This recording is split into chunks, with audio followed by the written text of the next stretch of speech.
Excuse me, Mr. President. Yes.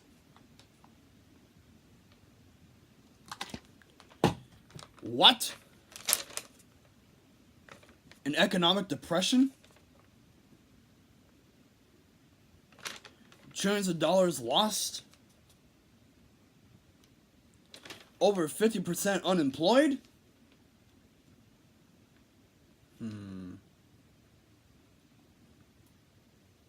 What am I to do?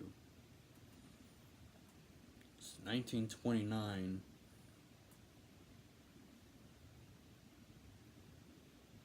What am I to do?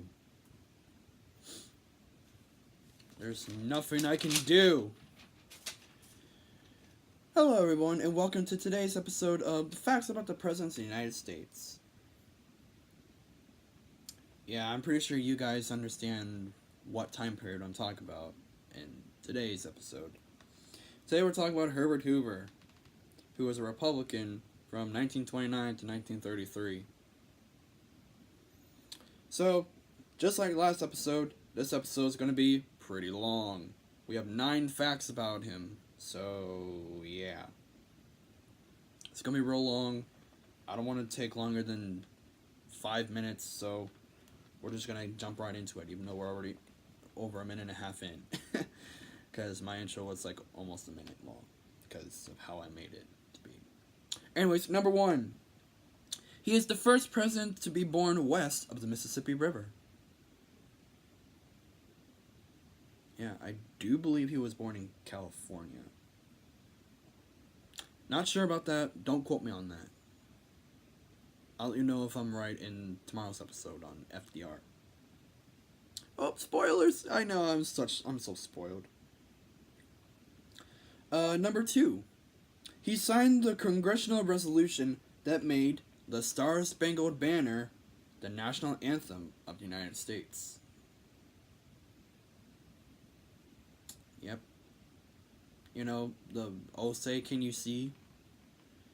It was written by Francis Scott Key back in the War of 1812, but didn't become a national anthem because the national anthem at the time was a song called, what was it? "Oh Columbia" or something, or... No, it was "Hail Columbia," not "Oh Columbia." But anyways. Number 3. He was the first Quaker president. I have no idea what a Quaker is, so we're moving on. Number 4. He didn't accept a presidential salary, but donated it to charity. Yeah, once again, this time period in American history is bad. Number 5. His son had 2 pet crocodiles. Kind of dangerous to have them roaming around the White House, but oh well. Number 6. His vice president, Charles Curtis, was largely from Native American ancestry from the Kaw tribe, spelled K-A-W.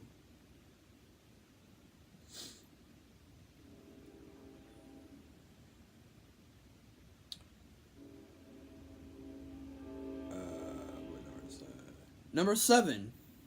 He was the first president to have a telephone on his desk. And I would like to imagine it's the beta form of the red phone. And in my notes I have down AKA the red phone, which I'm pretty sure it wasn't red back in those days. It might have been. I don't know. Number 8. He wrote several books, including one titled The Ordeal of Woodrow Wilson and another called The Principles of Mining. Alright. Just under about 20 seconds left, so we're going to wrap this up really quick.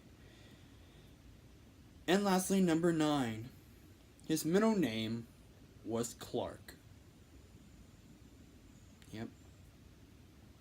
So, thank you so much for watching today's episode. Stay tuned for FDR coming tomorrow. Stay cool, stay tuned. Way to go, Hoover. You threw up taxes, which made the depression worse, and you tried to solve it by building a dam over in Vegas, or in the Vegas area. Why would you do that?